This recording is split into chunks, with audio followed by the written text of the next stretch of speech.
بہت سارے مسائل لے کر لوگ آتے ہیں، لیکن کوئی نہیں، لوگ حوصلے سے مصائب کا مقابلہ کرتے ہیں، کاٹتے ہیں۔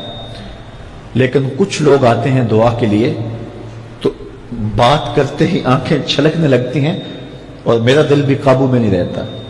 لوگ کہتے ہیں کہ حضرت دعا کرو، بیٹی سسرال میں دکھی ہے، اللہ سکھ دے دے۔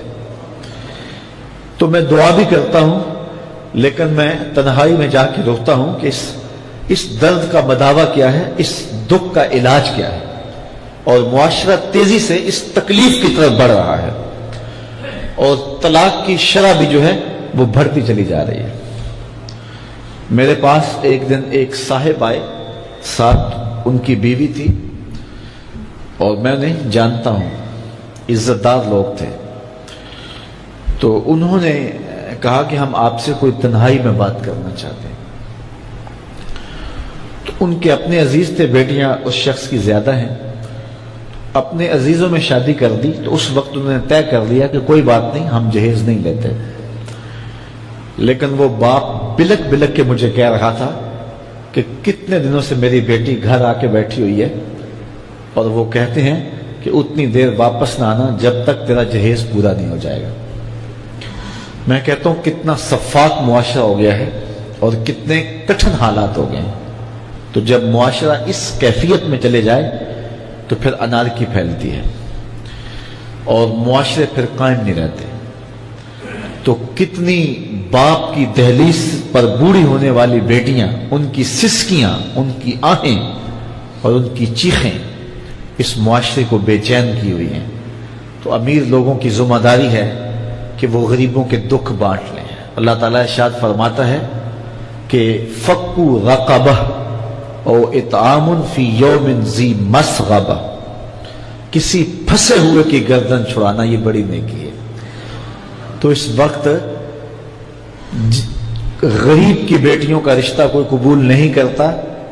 اگر کوئی نوجوان اور اگر کوئی سرمایہ دار غریبوں کی بیٹیاں قبول کر لے تو یہ اس کی مہربانی ہوگی، اور اگر یہ نہیں کر سکتا تو کم از کم ان بیٹیوں کی شادیوں کا اہتمام کیا جائے، لیکن یہ مہربانی کی جائے کہ غریبوں کی بچیوں کو نمائش گاہ میں نہ کھڑا کیا جائے اور ان کی غربت کا تماشا نہ بنایا جائے۔ رات کی تنہائی میں ان کے ماں باپ کی خدمت کی جائے تاکہ وہ اپنی بیٹیوں کو عزت سے اٹھا سکیں۔ میرے حضور نے ارشاد فرمایا وَرَجُلٌ تَصَدَّقَ بِصَدَقَةٍ فَأَخْفَاهَا حَتَّى لَا تَعْلَمَ شِمَالُهُ مَا تُنْفِقُ يَمِينُهُ، جس شخص نے تنہائی میں خیرات کی کہ دائیں ہاتھ نے جو خرچ کیا بائیں کو پتہ بھی نہ چلا، قیامت کے دن جب کوئی سایہ نہیں ہوگا اللہ اس شخص کو اپنے عرش کا ٹھنڈا سایہ عطا فرمائے۔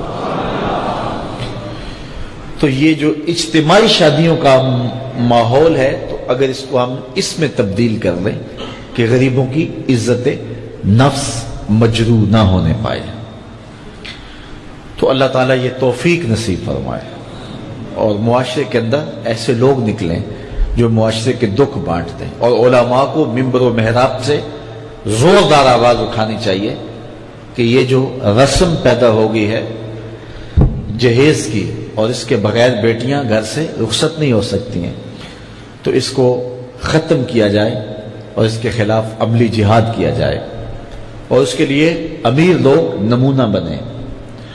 غریب لوگ تو نمونہ بن نہیں سکتے، مشکل ہے ان کے لیے، لیکن امیر لوگ اگر نمونہ بنے تو وہ بن سکتے ہیں اور معاشرے کے اس ناسور کو ختم کیا جا سکتا ہے، اور غریبوں کی بیٹیاں عزت سے اپنے پیا گھر سدھار سکتی ہیں اور ان کو جو ہے ان کے ماں باپ کو تسکین کی اور چین کی نیند آ سکتی ہے۔ اور آج اندازہ نہیں ہے ہم کو کہ جس کی بیٹیاں گھر کی دہلیز پہ جوان اس کی زندگی کتنی کٹھن گزر رہی ہے۔ کوٹھے تے چڑھ ویخ فریدا تے کر کر بلدی اگ، میں جاتا دل دکھی میرا پر دکھی سارا جگ۔